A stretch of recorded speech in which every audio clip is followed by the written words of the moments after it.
Okay, so the next round of questions is going to take a different format. If you will bear with me, I'm going to share my screen. I'm really getting flashbacks from Zoom teaching from earlier, but okay. All right, sharing my screen. So we asked the panelists, well, prior to this event, I sent out a few questions to the panelists that are posted here. I'll go through them very quickly. And what I've asked the panelists, the speakers, to do is just pick one of these questions to speak to for a few minutes. So the questions are, and these are condensed versions of the questions that they got, but the first question is, what historical and or contemporary links between Vancouver, or Canada more broadly, and Asia does COVID-19 reveal? And here we prompted them to think about the transnational, trans-Pacific histories of empire, of settler colonialism, of the circuits of labor, capital, bodies, right? How does that inform what's happening now, or how the pandemic is being narrated? So what are the historical and contemporary links between Vancouver, or Canada more broadly, and Asia? And how has this pandemic revealed these links? The next question is, what kinds of vulnerabilities? And again, in my introduction, I talked about the multiple ways that we're thinking about the word vulnerability, but also that the multiple meanings inform one another, right? So what kinds of vulnerabilities have been produced or amplified by the pandemic? And here we also asked what institutional policies, and institutional policies might be in the university, the academic site, cultural, artistic institutions, the government. So what institutional policies, if any, are needed to address them? The third question, how might we think about the intersections of artistic or cultural production and collective care in this pandemic, right? Something I said at the beginning was that we're interested in thinking about vulnerability as, yes, naming structural precarity, right? Structurally imposed precarity, but also the possibility of openness, interdependence, mutual aid, right? And how that might be creative, right? So how might we think about the intersections of artistic or cultural production and collective care in this pandemic? And finally, what does cross-racial and or transnational coalition look like now? Okay, so those are the questions we posed, and then we're just gonna go in the same order, and our panelists will just take one of those questions to speak about. If we can go back to Ethel and JP. I'll take the first question. I think what this reveals is that Asian international students, like other Asian community members and Asian immigrants and Asian migrants in Canada, show is that, you know, Asian community members are still seen as reserve labor, right? And I say that in light of policies you know, that the Canadian government has passed towards international students that have actually affected some of the students who we've interviewed. So, you know, the Canadian government, for example, lifted restrictions on the amount of time international students can work if they can prove that they are employed by essential industries, right? So by farms, by meatpacking plants, care worker industries, right?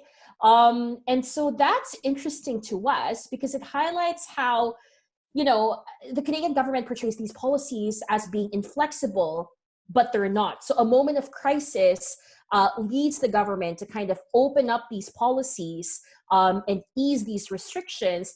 And it also highlights the hierarchies of citizenship where Asian international students and other migrant bodies, such as refugees, asylum seekers, temporary foreign workers, would have to prove that they should be included in the Canadian nation state through their labor, right? And I'm just going to end there actually because there's a longer history, but perhaps JP can add to that as well. I certainly can. Where do we begin? I'll also go with the first question, which is around historical and contemporary links. And here I'm going to invoke a lingerie of policies and that govern international students, and particularly in relation and specifically from Asia. If we might recall, some of the kind of anti-Asian migration restrictions historically had specific exceptions for students, right? So there's, you know, in relation to Ethel's kind of invocation of the idea that foreigners who can prove themselves to be of value to Canada get to then have exceptions designed for them so that they can stay in this case. I see that within the same kind of universe, having the same kind of energy as the all of a sudden flexible kinds of policies that are being relaxed these days. Whereas before, international students from China, merchants, etc., were exempt from the anti-Chinese, specifically migration policies. The restrictions on Japan might have had the same exceptions as well in the early 1900s. So that's one way to approach it, is to think about how internationalization, which has a long history but has intensified quite a lot in the case of universities as a result of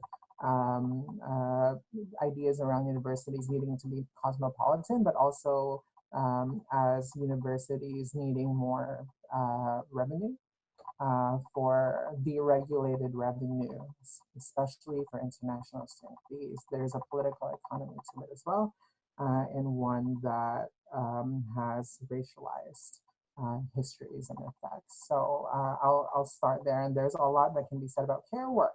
The long entanglement between Canada and Asia in terms of the importation, if we will, of bodies that are meant to care, to socially reproduce Canada as a nation, is part of a long history of the reliance on labor and bodies that are both disposable, simultaneously disposable, but also much needed. Thank you, Ethel and JP. We're going to go to Stephanie. And Stephanie, if you could tell us what question you're taking up and share your thoughts. Sure. I think it was the fourth question. Maybe you want to repeat it, Danielle? I am muted. Okay. I will. Do you want me to show the fourth question? Or I think you're muted now, Stephanie. Sorry, yes. Do you want me to read the fourth question? Yes. Yes, okay. So the fourth question is around, the question is, what does cross-racial and or transnational coalition look like now? Oh no, sorry, maybe it was the last one. The third question? What might we think, how might we think about the intersections of artistic or cultural production and collective care in this pandemic? Yeah, so I think we had talked about this earlier, but I am, because I'm an artist, I'm thinking about how institutional care can be implemented. I was just looking online, and there was a number of artists who are boycotting participating in shows at the Tate because I think it was the Tate Modern had they were firing a number of their employees, people like the janitorial staff and administrative staff were being fired, and so there was a blowback from artists who weren't participating anymore because it kind of just shows it was demonstrative of who they thought was important during the pandemic. And I think that question is really important, and it's sort of, you can look at it through through the Tate and how they are taking care of their employees. When we think about care, it's like, who do we care for? Who is more important, And so that's something that I was thinking about a lot. Care on all levels. Who are we supposed to care for during this time? And so, yeah, that's something that I've been thinking about for a while now. Thank you, Stephanie. Thank you for bringing us to that example as well. Okay, I'm just going to check that I have the right order. I've lost track of our order. Okay, it's Kevin. Okay, the next person is Kevin. And Kevin, could you tell us what question you're responding to and share your thoughts? Sure, yeah, I'll put a spin on question 3 as well. I think Danielle, you and I chatted, I think a couple weeks ago. Sorry, time's a blur after quarantine. Just a bit about mutual aid and how the concept of like relations, pre-existing relations that we've heard of from the panelists today already is really critical in terms of how we care for each other, and how that the pandemic really reinforced the need for relationship building in normal times, or even now in these new strange times, how important that is. Because a couple of the response projects that I've been a part of, or I think essentially were only possible with pre-existing relationships. So in the case of the C19 Response Coalition, like we knew each other. And in a place where we were physical distancing, you couldn't really build new relations in other ways when everybody was already stressed and already limited time online, for example. So for us to pull a coalition together, it was really built off of pre-existing relationships and willingness to have that, I would say, trust to try and figure out how we can work together on a project for the greater good of all the communities that we serve. And another project that has this similar concept is the Chinese seniors grocery delivery program that we worked on. It's still like unbelievable to me that we were able to build the program, bring people together, and deliver groceries within about like 10 days of it all happening. So that really was only possible, and we do have a report and on a how-to guide coming out on it, publishing soon, because many folks were wondering how we built this so quickly. And something that we wanted to stress was just like social cohesion and social capital, and the relations that we had with each other. So like there's Ballet Restaurant that we've collaborated ever since we began as an organization. Yarrow Intergenerational Society for Justice that works with seniors. Man City came in with some business and logistics and funding support, and various community members actually fundraised for this program. And it was very much that we knew each other's strengths, we knew each other's specialties and areas where collectively we can just divide up the task and really figure out how we meet this new and emergent need from within the community. And yeah, it's still like astounding to me that, again, we deliver groceries within 10 days, and the program is actually still ongoing.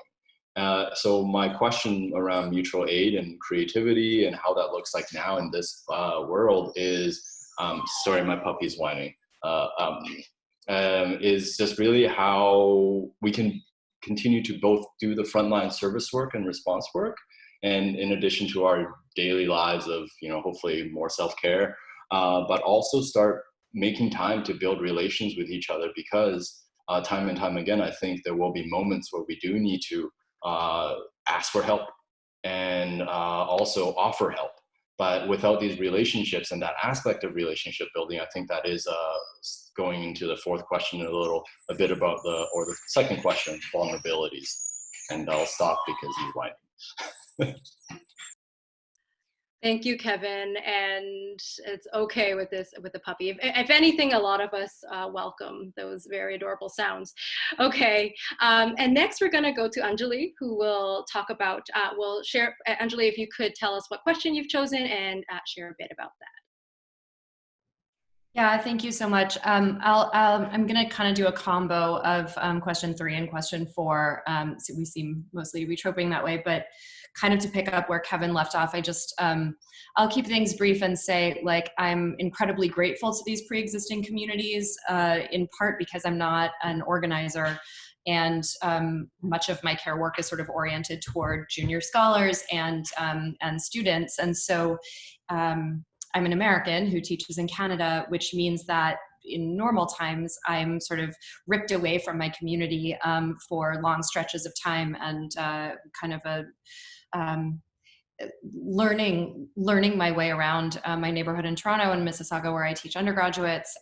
But my embeddedness over 21 years has been in Harlem in New York City. And so returning to this community has been a lot of grocery delivery, a lot of mutual aid. There's an organization that my girlfriend and I work with whenever we can, to deliver food to young children who ordinarily get meals in school or in summer camp. That's called Fresh Youth Initiative. So I just mostly, I try my hardest to learn and to use my time and energy to the existing structures that I think are already doing really great work. I will say on a slightly lighter note that I've been standing in as Alexandria Ocasio-Cortez's body double at various events throughout the summer. So we volunteer with her campaign as well. They've been doing a ton of grocery delivery and grocery lineups actually in Queens and in the Bronx. And generally speaking, if I get to an event before her, people are very excited because they think she's there already. And then when she shows up looking like the glory that she is, they're like, who's this garbage person? The real AOC is here. So that's been fun. Care work, I'm starting to think of in more complicated ways as well. I mean, I've been doing a lot of food-based stuff. I grow vegetables in the community garden, grocery shopping, food delivery. But, you know, I'm also, as an academic with tenure, I have an incredible privilege. And I'm also thinking a lot about the kinds of care work that we can do institutionally. For me, that means editorial work. It means a lot of mentoring. It also means making some serious institutional changes around how those forms of work is recognized. I'm unused to the Canadian system, which is kind of a point-based, it's a bit more numerical and quantitative than the US Academy in terms of promotions and so forth. So it's also been really interesting and instructive for me to try to figure out how to codify the kind of care work that we're talking about as recognizable forms of academic labor. They are not, because they're highly feminized and totally dismissed as being unimportant, right? It's just the number of articles that you publish and so forth.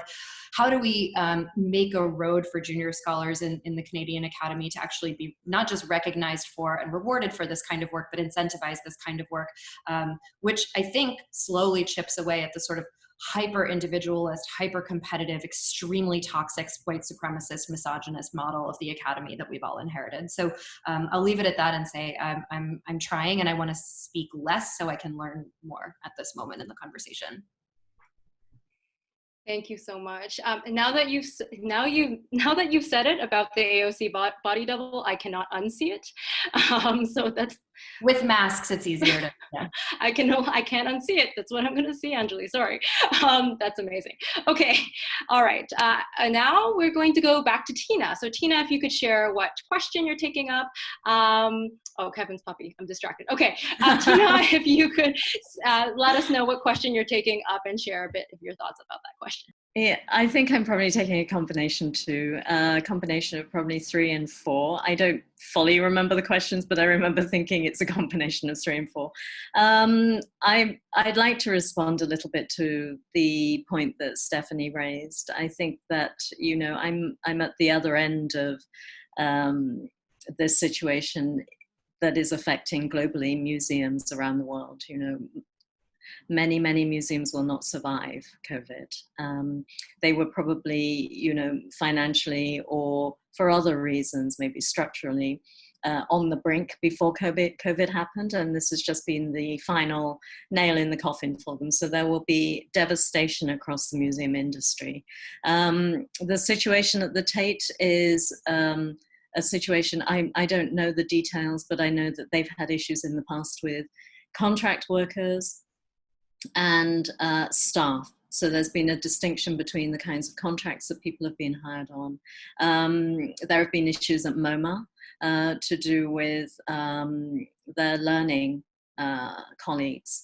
And if we consider, which is I think something as a new museum really trying to get off the ground and having the wool, you know, the rug kind of pulled out from under us, in a sense that you, as a global museum institution, you're working within a network of other museums who you will collaborate with on exhibition projects, you will borrow collections from.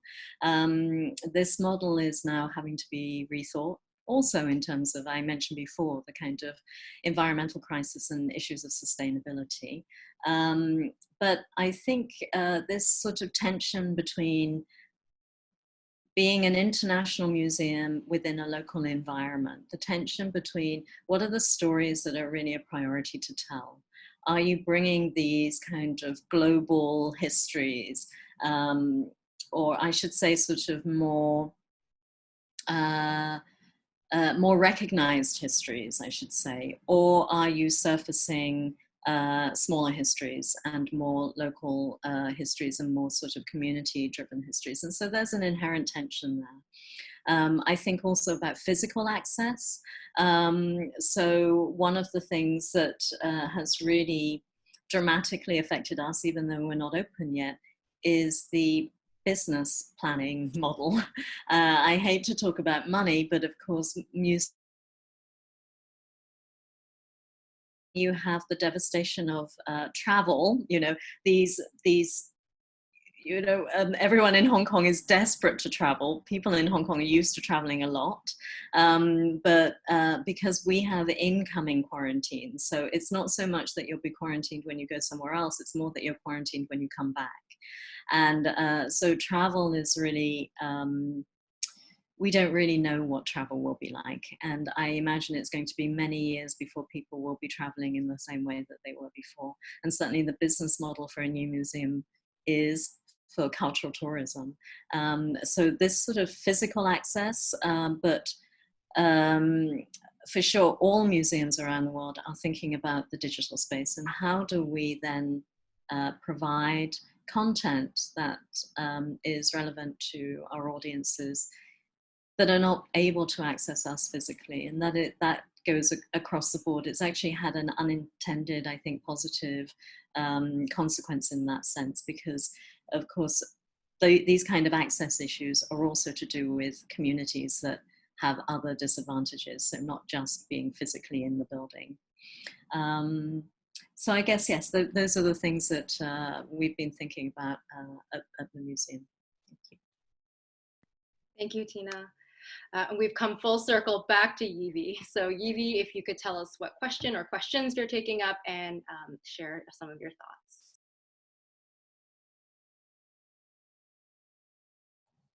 Muted, Evie. Oh no, I'm muted. I'll be taking on the first question.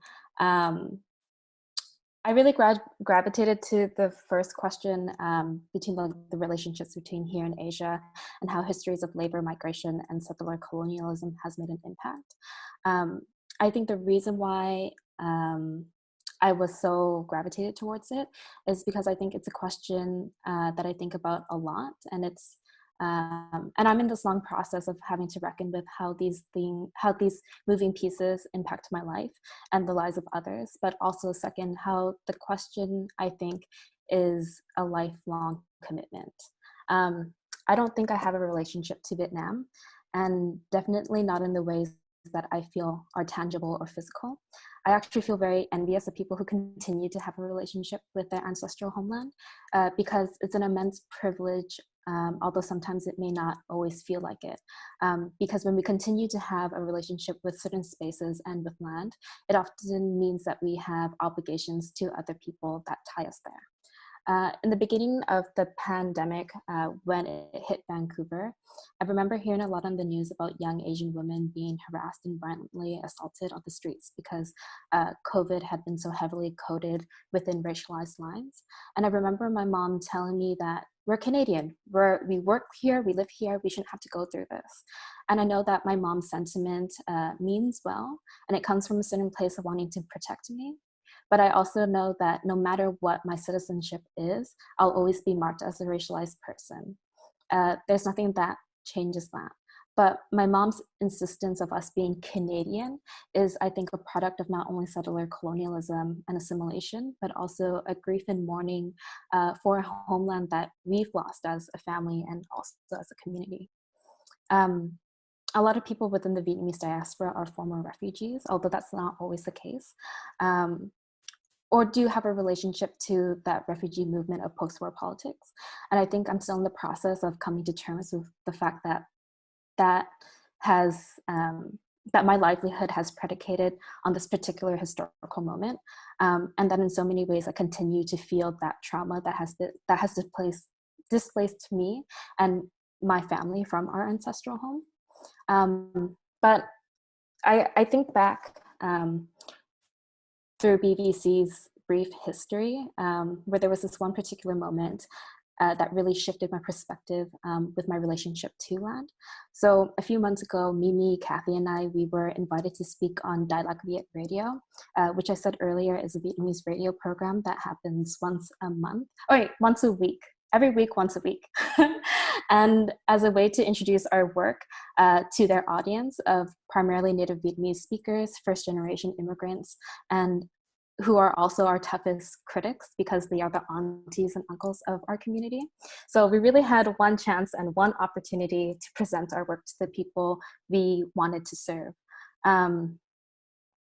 And I remember feeling just incredibly anxious about it because my language capacity in Vietnamese is fragmented. And I think it's a really relatable thing for a lot of people who are a part of the diaspora. And it becomes a challenge when we care so much about language justice, but we often feel the fragments of what language is. So near the end of the interview, Go Stella, who's the radio host, she asked us why we introduced ourselves and our collective as being based on the lands of the host nations of the Musqueam, Squamish, and Tsleil-Waututh communities. And she even said that, as she was asking us the question, she even said that it was her first time ever hearing a Vietnamese organization or group acknowledge this land as Indigenous land.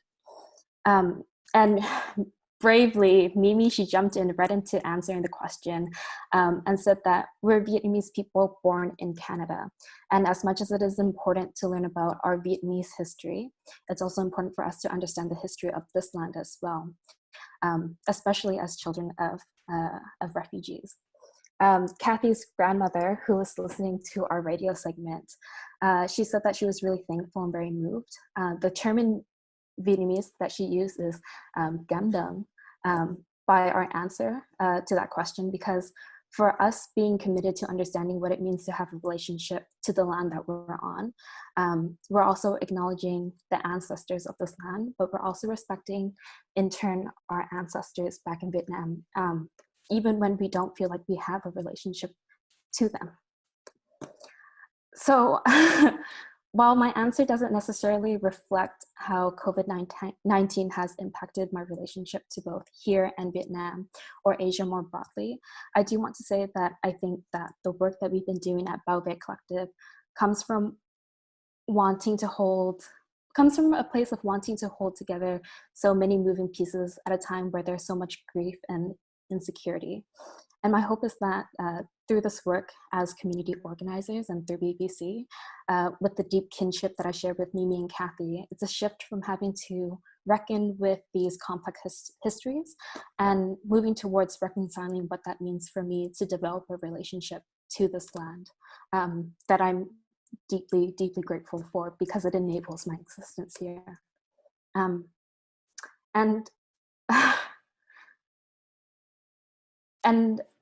that, I think, will be a whole different set of work with unpacking what it means to be a settler and as a child of former refugees and as a Vietnamese person, and to really take care and protect the people within our community.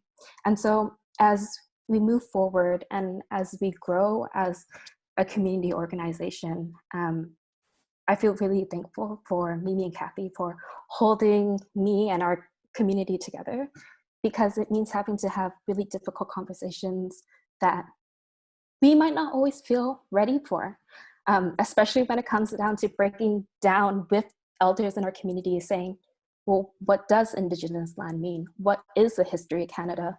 How do we move forward? So with all of these things together, yeah, I feel really thankful, but this is also indicative of a process of mourning and grieving. Thank you, Evie. I think you brought our attention to, and recently I've been seeing conversations around the pandemic and expressions of grief and mourning and what it means to do collective mourning right now. And I like that and it's been very helpful that you've situated collective mourning as recognitions of ongoing histories of settler colonialism, but the ancestral links that you've also seen are also linking both for your ancestors and the ancestors of Indigenous peoples here. So thank you for doing that. Okay. I'm going to pivot again. So in this last 15 or so minutes, I'm going to open up the questions that you have asked us. Thank you so much. There's many of you in here. The webinar format is strange. You sometimes don't get to feel like you're amongst others, but you are amongst others. So we're very grateful that you've spent time to Zoom into this event. So what I'm going to do is find a way to get your questions also as a way of engaging with these conversations. Okay, I'm going to pose hopefully the questions that I have here, and anyone from the panel can just speak up about it. You don't have to, so I'm just going to open up the questions to the panel, and the panel will think on the questions that you've sent us. Okay. This question goes like this. Kevin mentioned the lack of solidarity between racialized groups, and Anjuli talked about the racial triangulation between white, Asian, Black, and brown people. How has the pandemic brought these tensions to the surface, and how do we move forward? How do we address issues like anti-Blackness within Asian communities? You can link this, I guess, specifically within concerns amplified by COVID, but or more broadly. I mean, they're related. So that's the first question.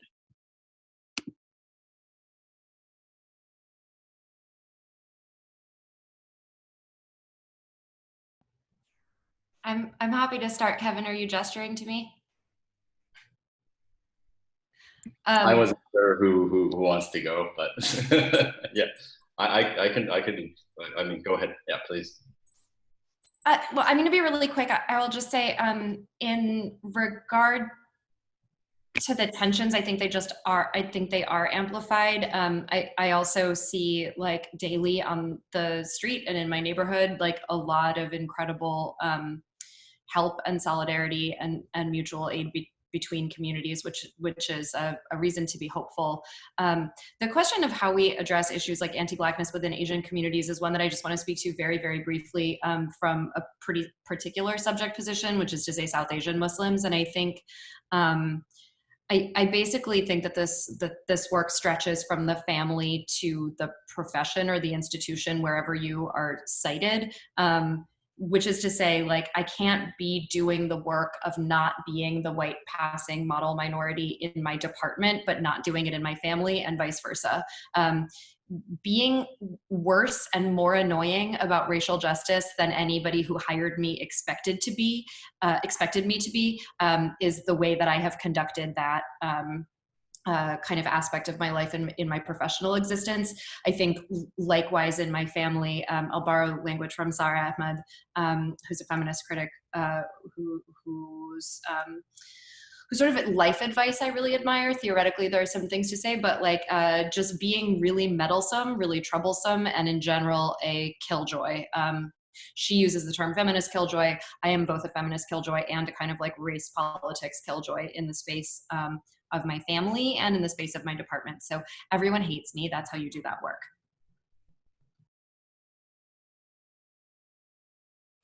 Yeah, I hear that, Kevin. With dog. Sorry, I have to stand because if I sit down, he gets whiny.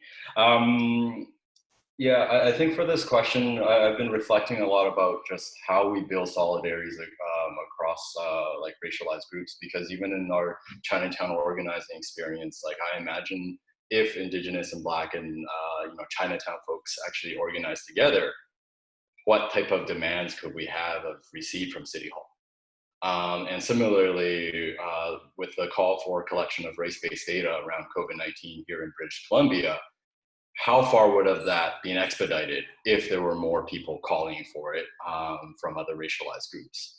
And that brings me to a point where I'm having discussions with my team on how do we actually think about organizing within our own community as a way to, like, for Hua Foundation, a lot of us come to the work as a way to try and learn about our own identities and unpack that and have a safe space for that. But we also have the dual function, and I think the responsibility to also learn about the racialized identities and racialization of other cultural groups. So I think that is like work that we have to kind of shift and change in terms of how we work. I think unlearning about ourselves and our own histories, but also in a way that's not just reinforcing cultural silos. So I think that's where the anti-racism work comes in from a different angle for a lot of racialized folks.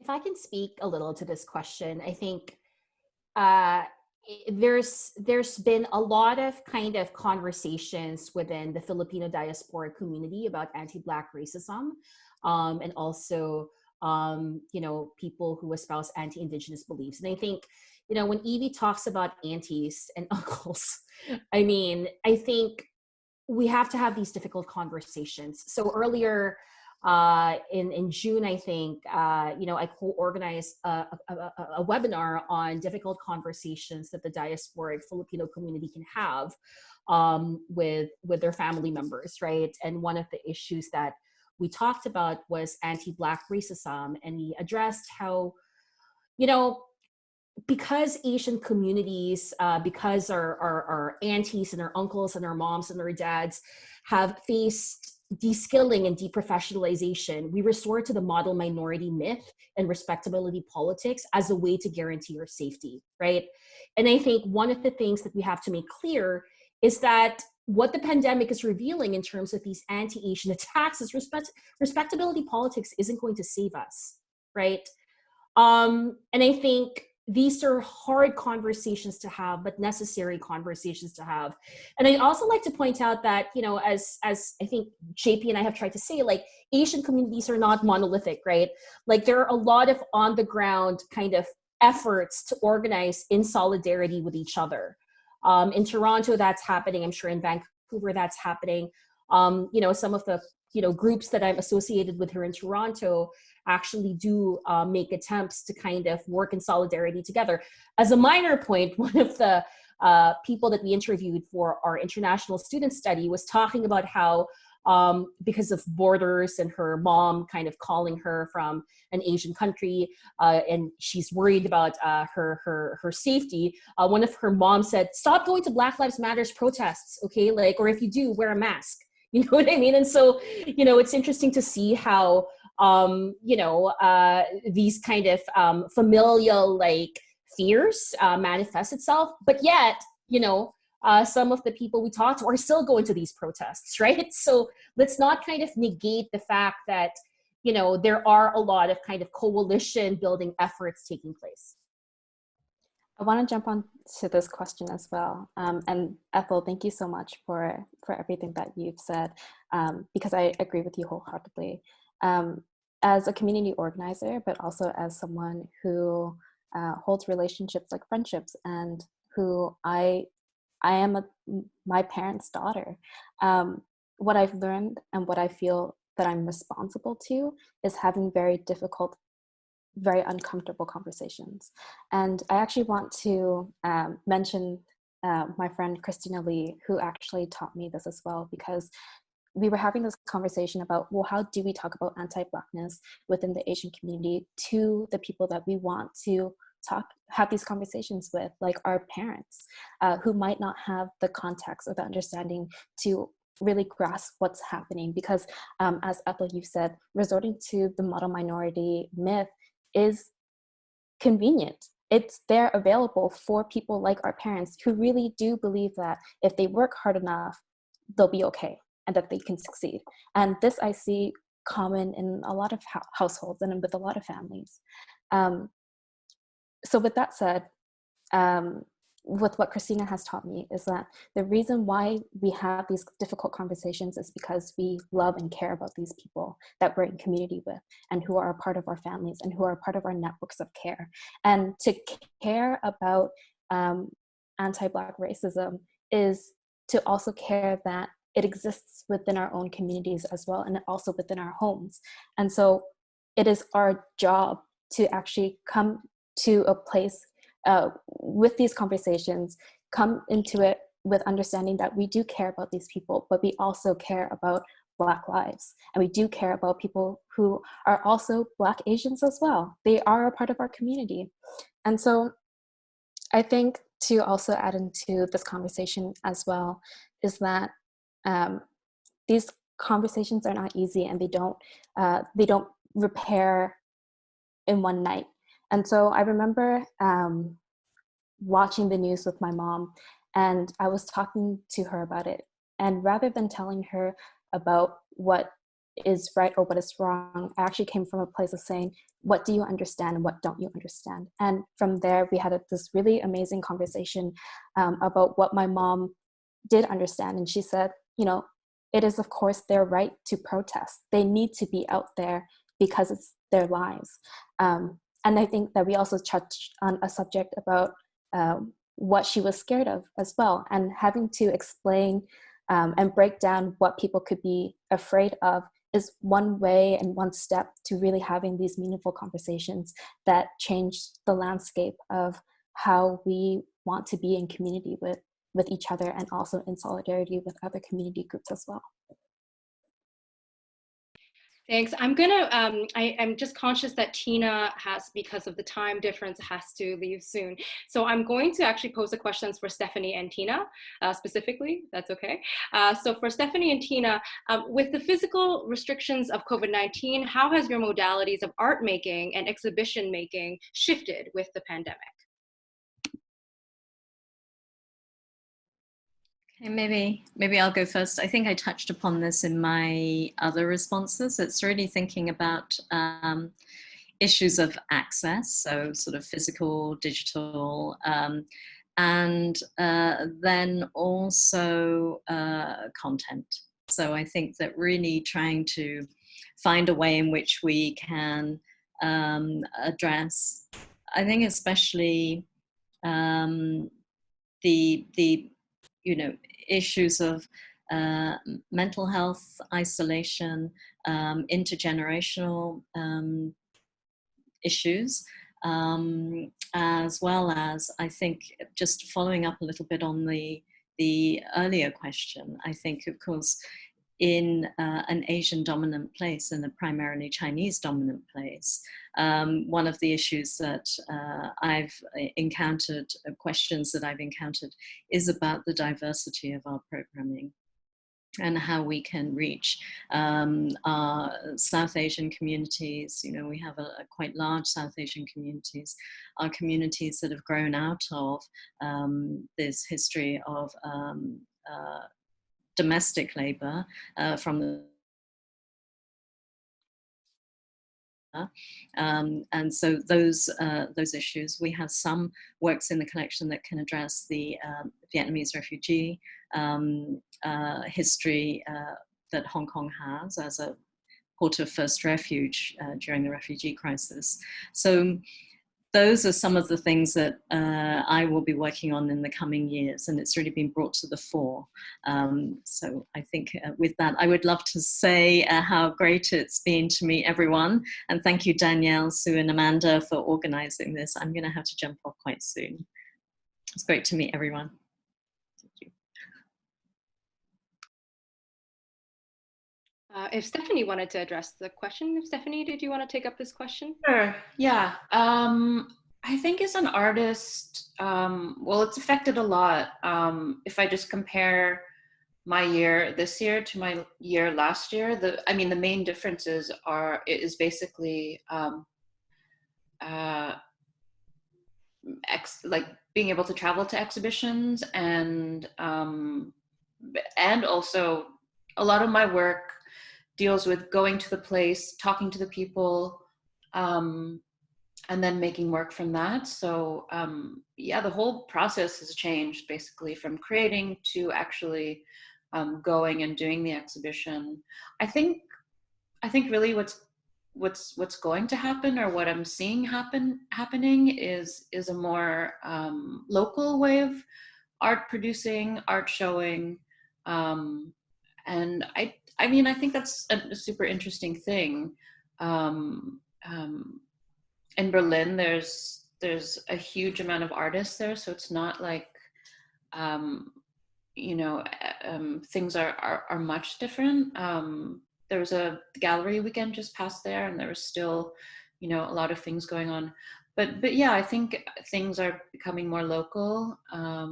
We sort of, just because we can't travel as much, so it just means that we have to look to our artists who are around us for exhibition making.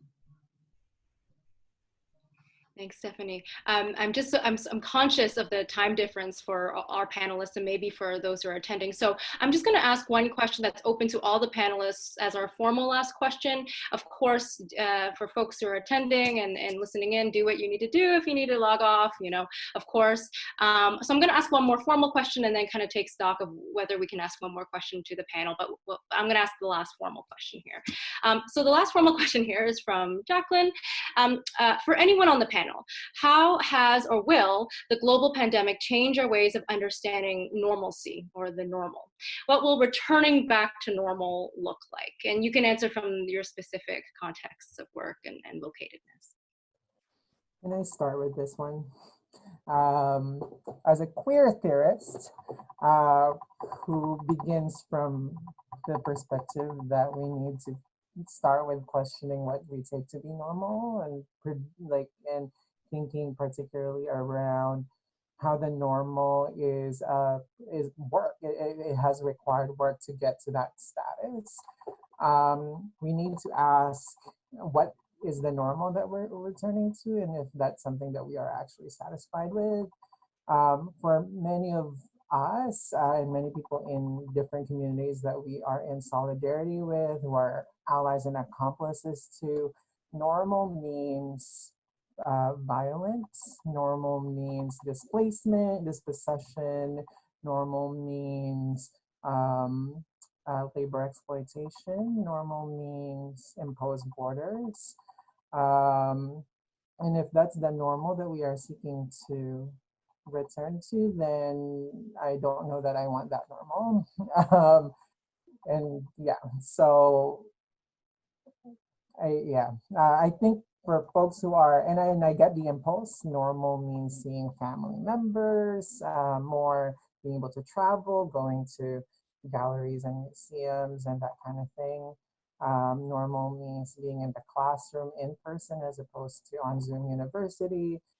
There is that kind of iteration of normal, but then there's the kind of structural, historical picture that is also part of the production of that normal. And we could do a lot of learning from folks who have embraced the status of abnormalcy as a means through which to prefigure something else. So yeah, that's how I react to the question. I mean, just really quickly, I do like what Kelly said in the Q&A, no back to normal, back to better. I think just really quickly, a lot of for my other project, we were interviewing advocates and one of the, migrant advocates, and one of the questions we asked was, you know, how has COVID-19 affected the way you're organizing? Has it kind of limited the number of people who are willing to get involved? And one of the things everyone said was, actually, this has lit a fire in people, right? People are realizing that normal is not good. Normal needs to kind of be abolished, right? And so there's a lot of movement in the communities that I'm part of to kind of overturn the status quo, right? I mean, there are literal fires burning, like, you know, in our part of the world. Like, I think people are just becoming galvanized and they're trying to think, maybe the status quo hasn't worked for us and we should dream about alternative futures.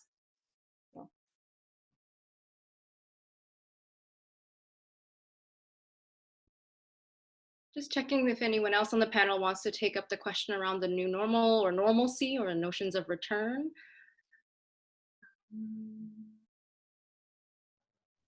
Can I just say something again, which is around how the desire for something not normal is already here, right? It's already being prefigured, being enacted in the kinds of communities and relationalities that people are